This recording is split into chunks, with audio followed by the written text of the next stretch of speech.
Hello, everyone. This is Tom Fox. And other than my Star Trek podcasts, this is probably the most special podcast I think I've ever done.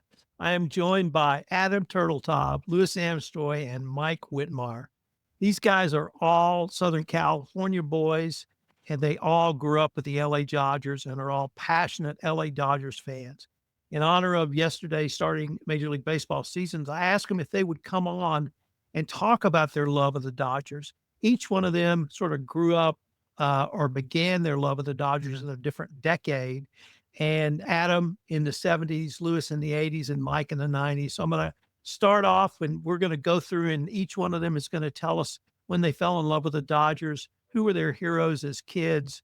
And then we're going to just throw it open after that. So, Adam, I'm going to start with you. And I know the backstory about your dad and the Dodgers, but tell us, when did you fall in love with the Dodgers?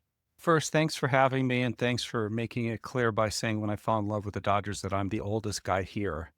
So I appreciate that. My parents started getting bought half a season's worth of tickets in the 70s, and my parents have both passed. And I have to say it's a measure of commitment that I was able to figure out how to get the tickets formally passed on to me. They're no longer in my father's name. It involved two death certificates actually for make that happen. But anyway, and I grew up in a great era to be a fan because the Dodgers had what I always call the eternal infield then. It was Lopes, Russell, Garvey, and Say. There was very extreme consistency in the team.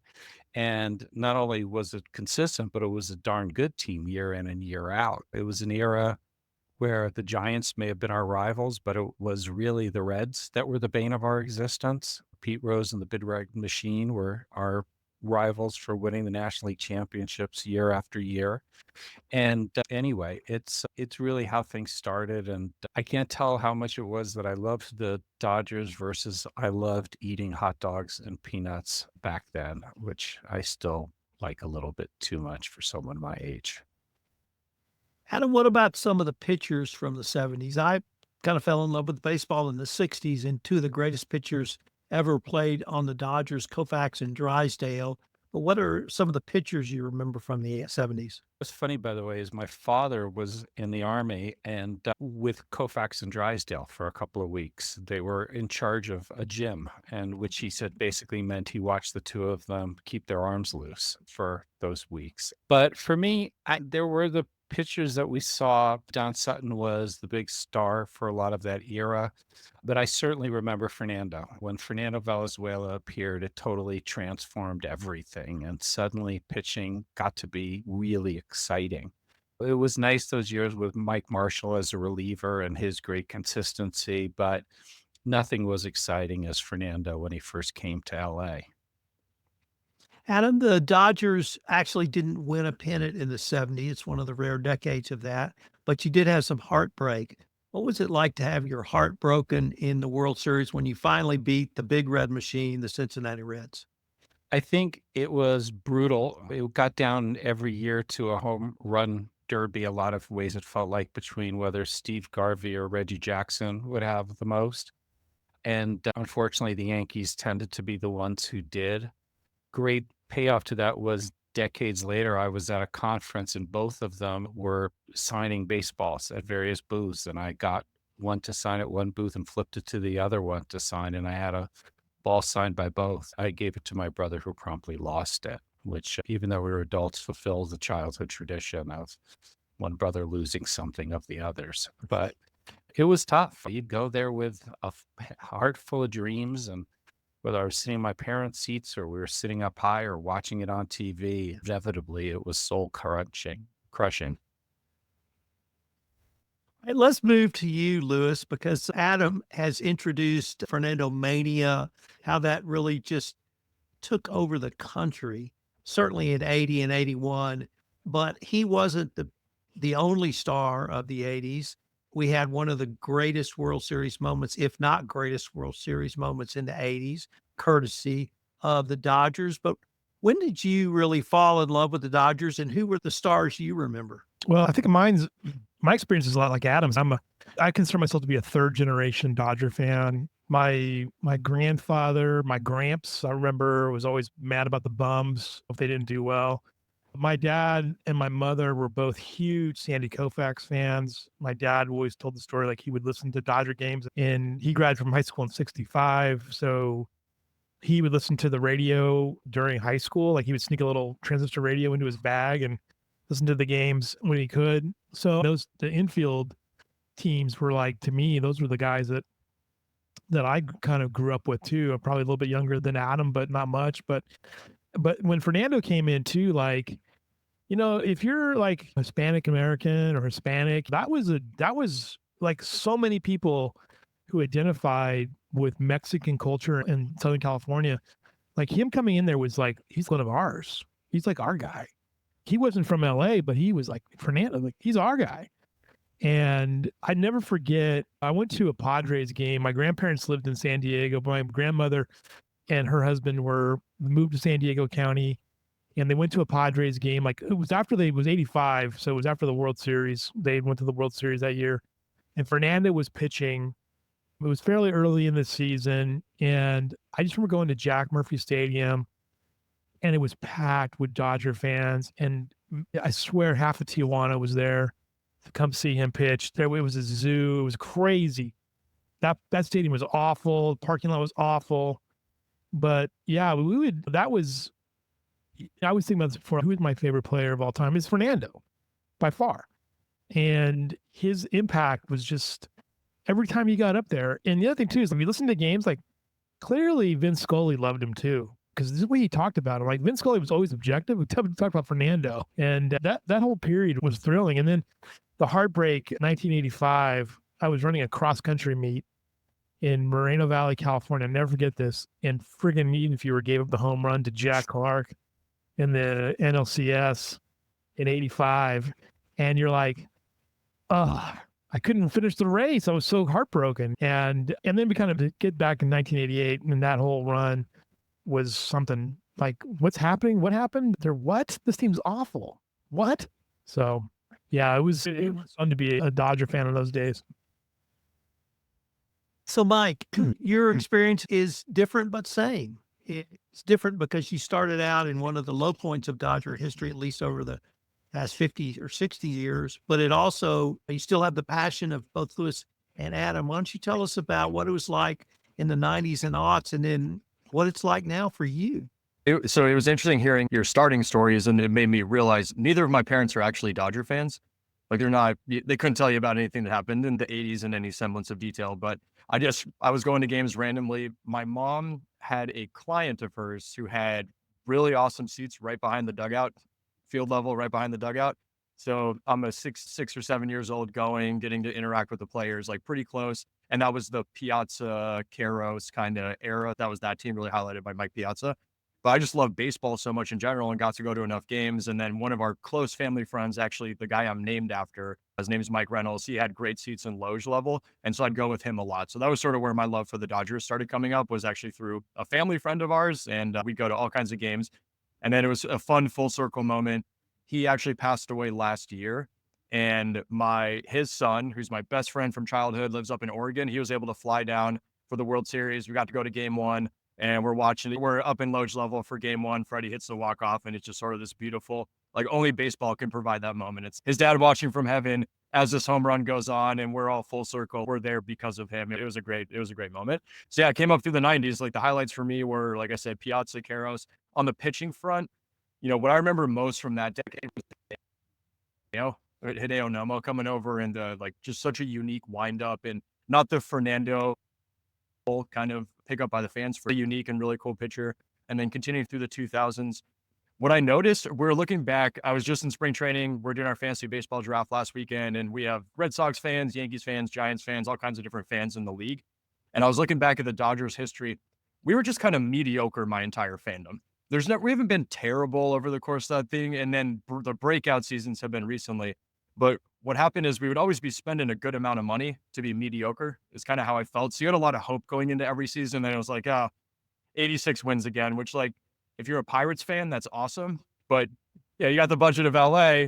You're kind of like, I hope for a little bit more off of that. But yeah, that was my fandom. It's pretty organic. I love the sport in general. I just love baseball as well. I can watch any game. Yesterday, I was watching a bunch of the opening day games.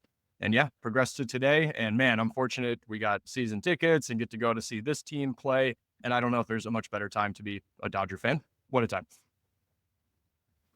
So what struck me or what got me interested, as I told these guys in doing this pod, was hearing, Mike, you say people complaining about the Dodgers spending so much money and buying a team or whatever you want to call it. And my response is, since the 50s, the Dodgers have been one of the top, most important franchises in American baseball. Brooklyn, obviously, but as they moved to LA, it didn't take them very long to start winning in LA, and they've won the whole time. And I'm of the opinion we have to have teams like the Dodgers that spend money. Certainly the Yankees are one of them, and maybe, the Red Sox or some other teams.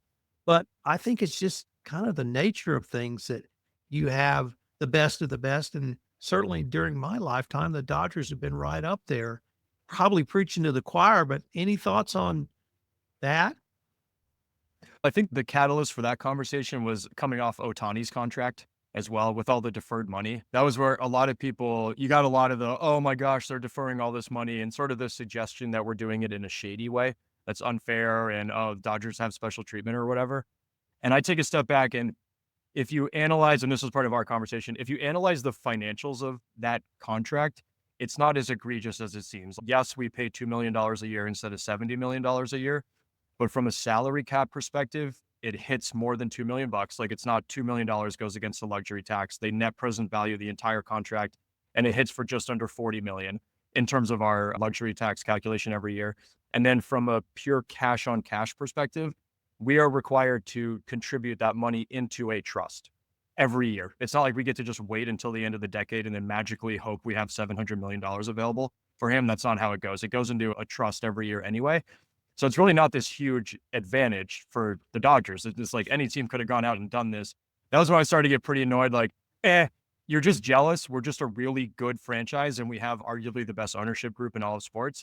And they have executed on a hell of a strategy to basically take over Japan, world's 5th largest economy, that just loves the Dodgers now. And the amount of revenue we get from it is sort of laughable. So I'm like, I kind of snapped a little bit right around when we were on the podcast. I'm like, Dodger fans show up. We support our team. We lead the league in attendance every year. Literally, the fans themselves, if you run the numbers, we pay, guys, I don't know if you're aware of this, we pay for Mookie, Shohei, and Freddie. Oh. Just as fans, with how much more ticket revenue we drive to the stadium. That's it. We have earned this as Dodger fans. Then you got the rest of it. And so, yeah, that was when we were chatting at a point where I think I was a little heated, given all the feedback and pushback and hate we were getting as a franchise. Can I jump in there? Yeah. You bet. Is that one? Yes. As somebody, we have a quarter season, and it's amazing the increase that we're paying for, and you got to expect that. And then to Mike's point about the fans paying for it, it's the most watched team in baseball. The stadium seats 50,000. I don't think any stadium comes close to that anymore in this field. But the Japan thing is incredible. My wife and I took a 2-week vacation to Japan in October. And I joked that even I, at 6'5", could blend in. A 6'5" non-Asian person blended in by wearing a Dodger hat. You've never seen so much Dodger merch. Everybody's wearing it. Ohtani's picture is everywhere. And there was a great article we read about, they have an institution there, they call it Breakfast with the Dodgers, that because of the time difference, there's a lot of Japanese people who, after breakfast, watch the Dodger game. And when the Dodgers clinched the playoffs against the Padres, there was something like, I think it was 3 million more people in Japan watching the game than in the United States. You think about that, says a lot about building a global franchise for a team. And it was fun. We were there at the start of the World Series. We got home by the end because I had tickets for Game 6 and wasn't going to miss that opportunity to sell them, I have to admit, but we won in 5.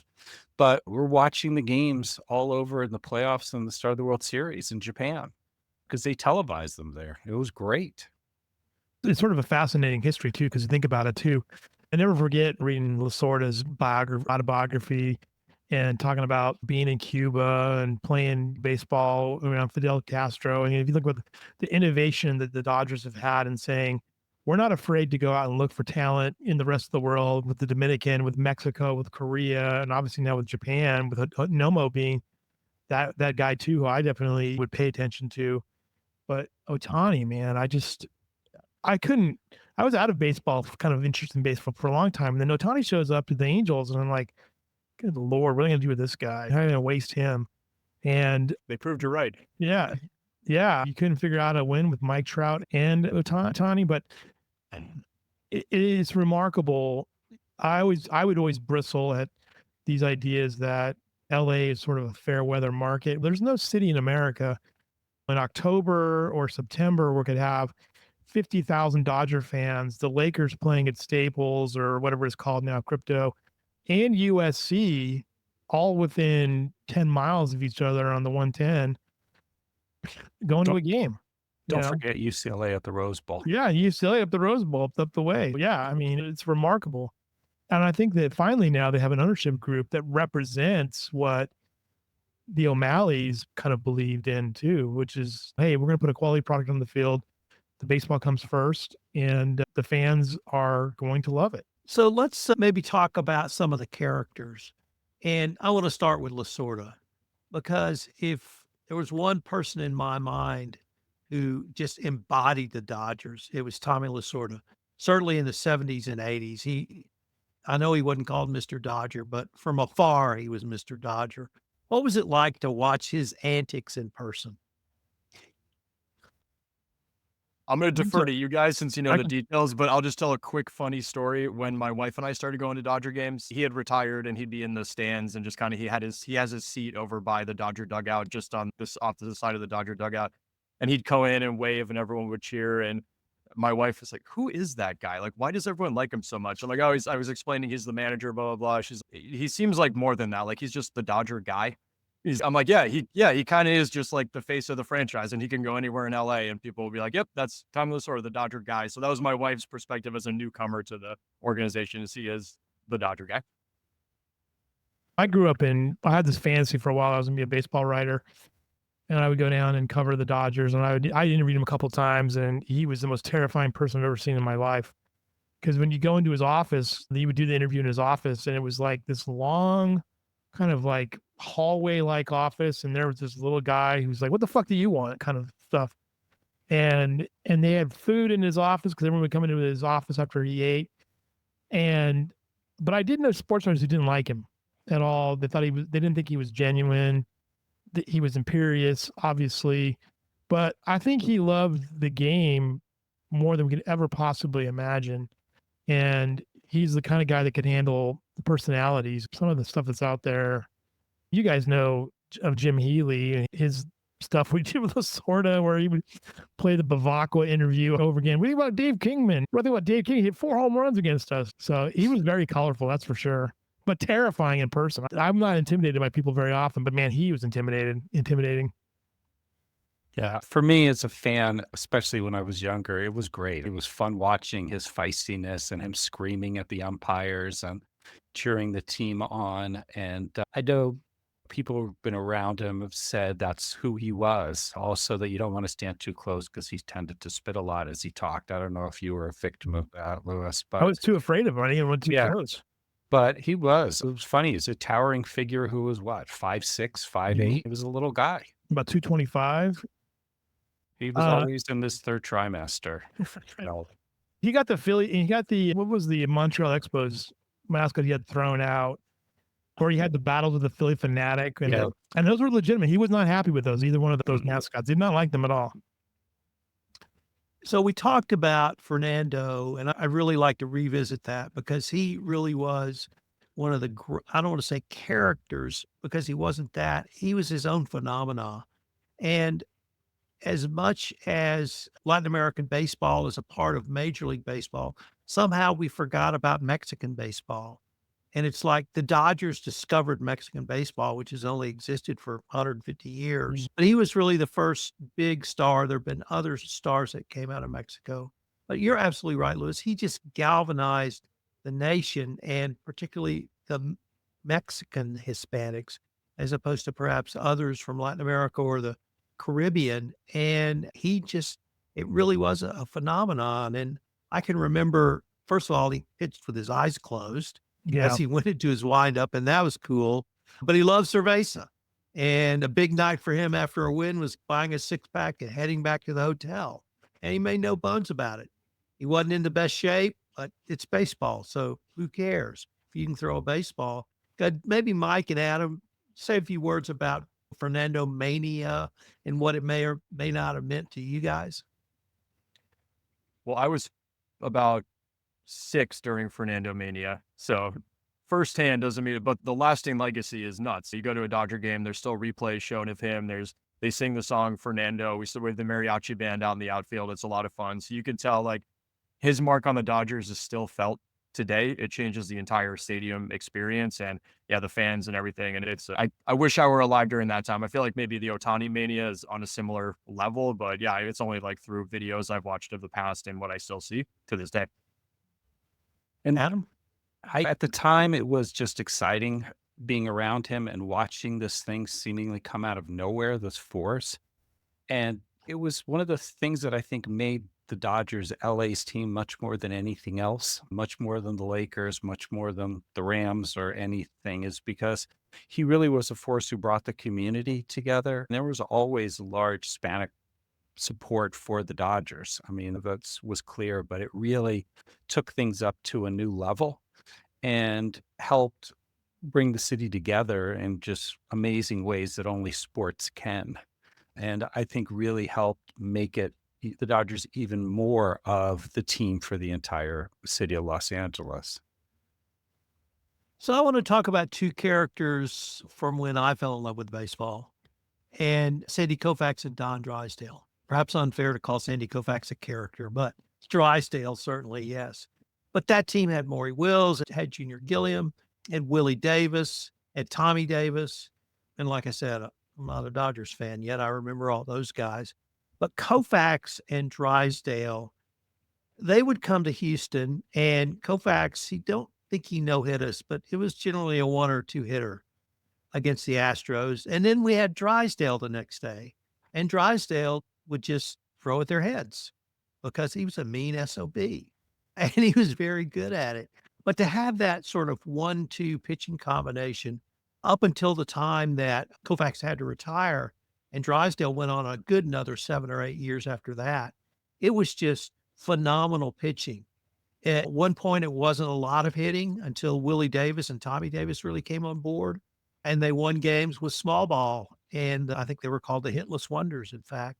So this tradition was just having phenomenal players. And Koufax had, in my mind, the greatest run of any pitcher ever, period, from 63 to 67, I think. So any remembrances of that far back, Adam?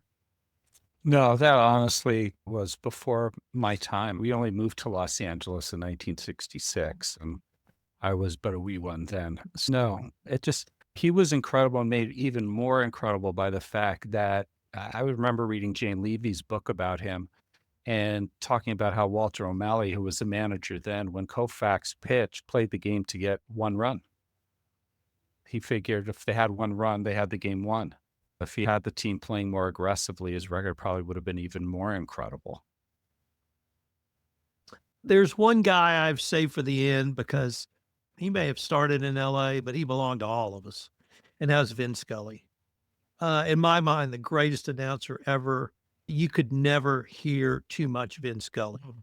And fortunately, he did a lot of television and other work that was broadcast across the nation. So the rest of us got to treasure him, maybe not as much as you guys did, but I wanted to ask each one of you guys, what's your sort of favorite Vin Scully story, favorite Vin Scully call, favorite Vin Scully remembrance, and what did he mean to you? Adam? To me, he was summer. As a kid growing up for decades and decades, he started in Brooklyn. That's what's incredible. He called games in Brooklyn. And he called them for decades, and he was supportive of everyone in the team. Sometimes his remarks, you could tell, were a little pointed, like when Puig was there, you could tell he thought Puig was a little wild. But his ability to, as somebody said, he gave you a baseball history lesson interrupted periodically by a game, was incredible. And it was always fun. I don't think I appreciated how good an announcer he was until I was living elsewhere and I would turn on a game and realize how little information you were getting about the game and about what wasn't happening on the field, all the side stuff. It was just amazing. And he was known in this town. My parents knew him a little. My mom was involved in a charity with his wife, and he was known as being just a nice guy on and off the field. And a friend told me a story which led me to think what a great experience that must have been. Was my friend Chet got a call one day. His sister said, "There's a phone for you." And he picked up the phone, said hello, and he heard Vin's voice on the phone saying, "Hi, is this Chet?" He said, "Yeah." He says, "My son's, this is Vin Scully. My son's going to be going to school with you. And I understand there's a carpool that you have." And Chet said, "Yeah," and explained it to him. And Vince said, "Now, what's the rotation of driving among the parents? I travel a lot. I work to the Dodgers." And it's like that humility as, "Yes, I know you work for the Dodgers," was incredible. I used to fantasize about what it must have been like having him getting picked up in the Yeah, morning. wow. Yeah. What a beautiful morning as we head off to school today, turning on the signal and turning right onto Sunset. But what kind of guy is that big, that well known, that much of an institution, takes the time to introduce himself to people like he's nobody? It's amazing. I had a chance to Listen, meet him a couple of times, and I gotta say, I met Drysdale twice, and Drysdale, both of them are such nice men. Drysdale got the reputation of being just mean as hell. And I remember one time being at Dodger Stadium, and Drysdale was in the press box, and he came over to me. He says, "Hey, I can't drink this beer. You want this?" I don't want that, but thank you very much, sir. Because he's huge, right? And I'm like a little guy and generally nice. And I remember meeting Vin Scully for the first time. I was like I went down to the field, I'm touching the grass, and he's like, "Good afternoon. How are you?" And I was dumb. I was so starstruck by him. And I knew sports writers later who they would tell stories that he genuinely was interested in you. He was generally interested in what you were doing, how your day was going. He always gave time to folks who need, even though he was by far what represented Dodger baseball in there. And I think you can't really, I don't, you, I'm 5 years out of California now, but when they won the last World Series, and I thought to myself, yeah, I can't imagine what he must have would have thought of Ohtani in the lineup and the things that he was accomplishing, and what an institution he was for Los Angeles, and how his character and ability to tell stories defined what was Dodger baseball as we know it, and why it is such an institution in Los Angeles and Southern California to this day. I think is largely responsible to him. And I think just a general overall love of baseball in that area, because he didn't just wax on about the Dodgers. If the Brewers had somebody that was good, and he would have talked about them. He loved the game, I think, and was an admirer of it. And he loved the stories and he loved the players, which made it even more special for it, because you're not going to find the Dodger fans are probably some of the most knowledgeable fans in the world about the game. LA is still a hotbed of baseball talent, and it's still a hotbed of baseball in general. And the fact that not only you have the Dodgers and the Angels, but you have every minor league team is there in single A too, 25, 30 minutes away. So he represented that entire kind of experience of why baseball matters so much. And the other thing is incredible, Tom, too. You realize the last time I think of memorable calls. Yeah, he had a memorable call in that 88 World Series. So did Jack Buck. But you realize that one of his greatest calls was the NFC Championship game where he called the touchdown, the Dwight Clark touchdown from Joe Montana. Oh, don't even start with me on that. I don't want to hear that. I know. That was his last football call. That was the last time he called an NFL game in that call. So anyway, there you go.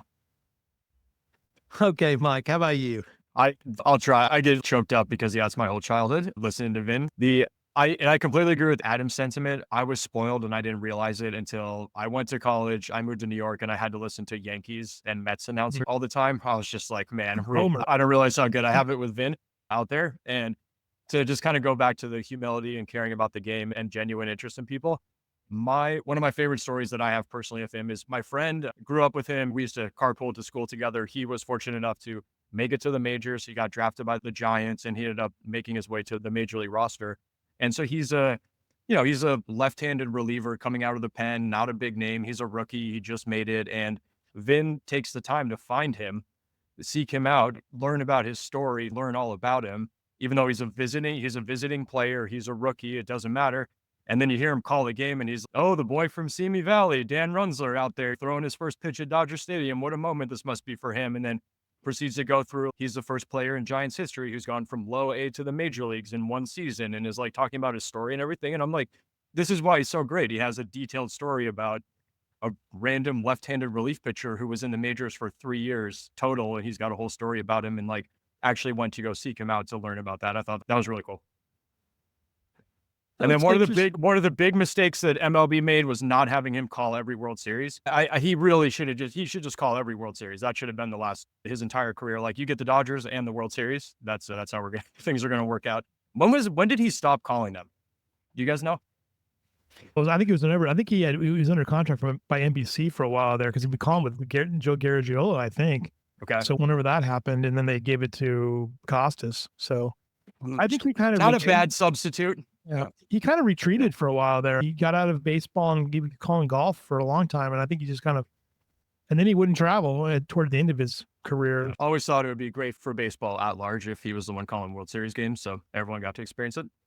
I don't know about you guys, but one of the things I remember too was that we would occasionally have these long kind of road trips, like to go see family. And I just remember the summer of '85, and we went up to San Francisco, and we were coming back, and the Dodgers were playing in a series against the Cardinals. And we were in the car, and just, you had to, my dad was like, okay, I can get it here. He would find the radio station. It would be in Albuquerque, but it'd be night. So the game would be picked up from, you couldn't hear the LA station because of the FCC rules, but you could hear the game being broadcast from Albuquerque or Las Vegas. My dad would be like searching the dials on the car, trying to find it. So again, listen to the game in that particular series. I just remember all those games that we listened to in the car. I also remember being in the stadium with all the radios going around. Yeah. You got Vin live while you're in the stadium. Yeah. It's a great experience when you have the radio. All the transistors. I still remember there was one game that they told us to turn down the radios because they were starting to get echoes. But yeah, everybody would sit there with their transistor radio listening to him calling the game. It was great. I remember once Sandy Koufax being interviewed. It said at first he off-put him to see people in the stands laughing, and he finally realized they were laughing at Vin Scully's commentary of Koufax pitching. I could see that being a jarring experience. Yeah. Guys, how about we do a lightning round with favorite memory or favorite Dodger moment or favorite whatever, and keep the same order. Adam, we'll start with you. I think my favorite moment, aside from the great moments of the wins, was I've got to meet Dave Roberts twice. And I met him briefly first when he came over to the Dodgers. There was my wife is administrator at UCLA. There was an event for him there because he's a UCLA product.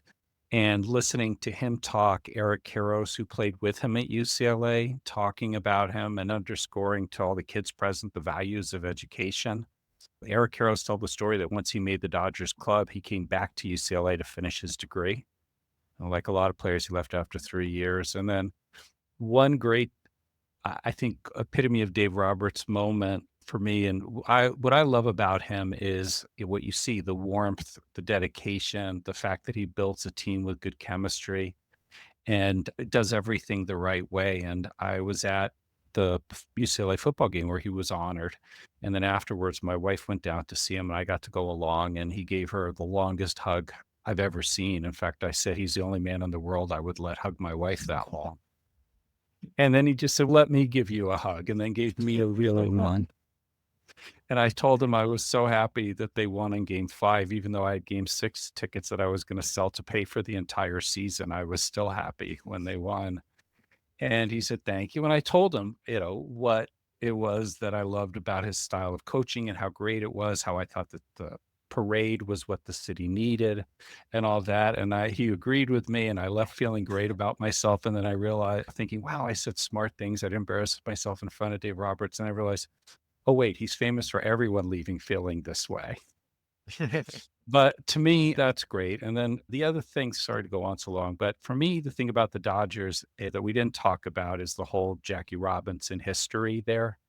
And for Tom, you and I who work in the world of compliance and business ethics, to me, what I think, and I'm proud about the Dodgers for doing, is whenever people talk about great business ethics decisions, they never think of the Jackie Robinson story that way. It's a civil rights milestone, rightly, but it's also the best example I know of a team making a business ethics decision of what's the right thing to do for the organization and what's the right thing to do, period. And I think that's a great legacy. I've got the not famous picture of Jackie Robinson stealing home behind me. But I think that's one of the things that really has always defined this team since the Branch Rickey days, is looking for people of talent and bringing them on no matter where they're from. And I think that's a great legacy to have. It's a great point, Adam. Good. Lewis, what do you got?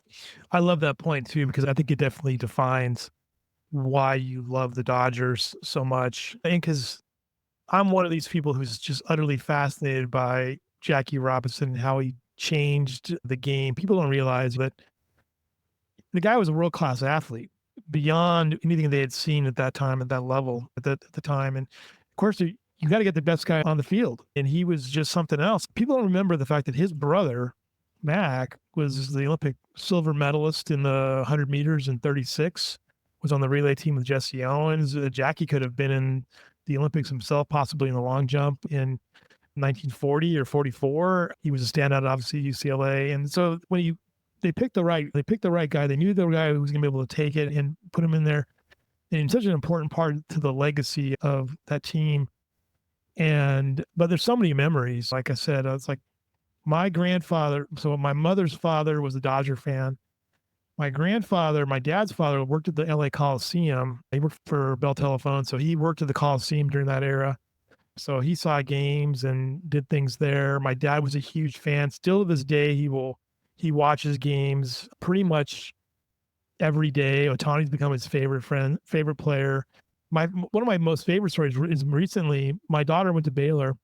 She's a huge Dodger fan. She loves the Dodgers. She cries when they lose and cries when they win. And I was on the field at McLean Stadium at Baylor for the Texas game a few years ago, which Baylor won, by the way, Tom. And Max Muncy was on the sidelines. And nobody really knows who he is. And I'm like, oh, hey, Max, just so you know, my daughter is a Baylor student and she loves you, loves the Dodgers. We take a picture. She was so mad that she didn't get a picture with him because she was working for Baylor's TV team at the time.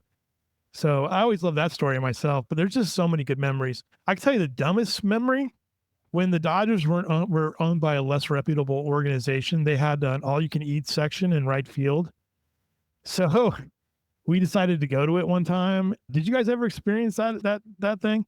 I did. We hosted a company event out there. Yeah, Oh got our my- money's worth. It was it's probably was one of the most disgusting things you've ever seen. And because people like do weird things, like hoard food, but you're packed into the right field, so you can't move. And Tom, I can't even, I have photos somewhere. I'll have to show them to you sometime. It was gross. One and done for us. Yeah. First yeah. and last time The in those dark seasons. times. That was still McCord, I think, post Fox. But yeah. That was McCord, yeah, arguably the worst era of Dodger Yep, ownership. yep, That was tough. yep. But conversely, yesterday, so I was at opening day. I sat in those home run box club seats. So McCourt went to make the pavilion an all-you-can-eat crummy place. Like the new Yep. ownership made this awesome section up front with the box club seats. They're awesome. Highly recommended. You get the views incredible right there. And you get to show up early for batting practice and everything. Like some home runs hit over your head. They don't hit the home run short in batting practice. But those seats are awesome. I guess in the spirit of Dodgers doing the right thing and having like strong moral compass and ethics, it's a small story, but they have a player who's been on the roster for, I don't think he's been in the majors for 5 or 6 years at this point. Adam, looks like you know where I'm going. I'm not going to name names, but he had some major mental health issues, and there's no way he could hold down a job or anything. And so the Dodgers, they continue to keep him on the payroll. They restructure his contract like every year, just so he gets health insurance and has access to the help he needs to hopefully live a good life going forward. And it's little things like that mean a lot. It's just them doing the right thing when there's no way they have to. I think a lot of franchises would have just cut the guy and moved on and not worried about it anymore, but Dodgers don't operate that way. Some of my highlights, I was at the Manny bobblehead night when he hit the grand slam, the pinch hit grand slam, coming off the bench there. That was a lot of fun. And then I was at Kershaw's debut, sitting out in the outfield. I remember his first strikeout, and the guy in front of me goes, "First of many." And I was like big into the minor leagues. And so I was like, yep, hopefully that's true. And then yesterday watching him come out celebrating a World Series when they got announced he's the first guy I'm going to see kind of beginning of career to end career as a Dodger. And that's really impactful. And then, man, game 1 of the World Series last year. Adam, if we go back, don't sell those tickets, man. There's nothing like a World Series game. And and okay, actually, yeah. I sent ball. Oh my God. Yeah, we were in Japan for that. And I didn't have those seats, but I will say now you mentioned it, one of the great moments was I stayed for all 18 innings of the game against the Red Sox. Oh, wow. So that was incredible experience when they had a 7th and a 14th inning stretch. That was one long night. Guys, this has just been a ton of fun for me. I What's really your favorite moment, appreciate. Tom Fox? Turn it back on you. Nolan Ryan seemed to hit the Dodgers every time, so I know you're an Astros fan. You And think? let me tell you one other thing, Tom. In my lifetime, by the way, you talked about this, there was nothing more terrifying to me as a child of the 70s than Ron Guidry, right, and the Yankees. I wasn't so much afraid of Reggie Jackson, but Ron Guidry and Greg Nettles, who seemed to get every play at third base. Those guys, like, I had nightmares as like a 7-year-old.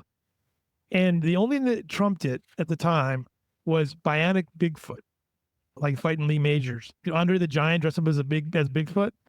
That scared the hell out of me too. But the Yankees, man, I'm telling you. And then Nolan Ryan. Nolan Ryan and J.R. Richard combined as a Dodger fan. Oh boy, that was terrifying.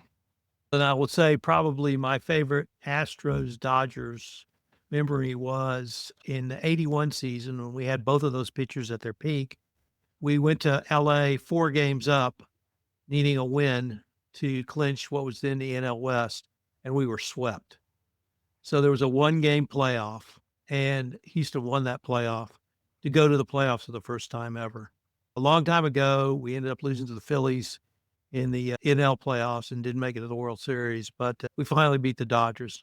It only took, I don't know, 20 years. I think Vince Scully called Nolan Ryan's perfect game when he threw the perfect game against the Dodgers. I think he was on the call for that. I think you look that up, you could probably find that. And Tom, I just want to commend you as an Astros fan for talking to us without banging on your garbage can once. Yeah, I know. Well, I had to move it outside in case somebody comes looking. Okay. Yeah, Someone had to bring it up. Right outside. Yep. Banging on the can. Guys, this has been way too much fun. Thank you so much for taking the time to visit with me. And maybe we can do this again when the Dodgers are in the World Series in October. Thanks, Tom. Thanks. All right, guys. A lot of fun. Bye-bye.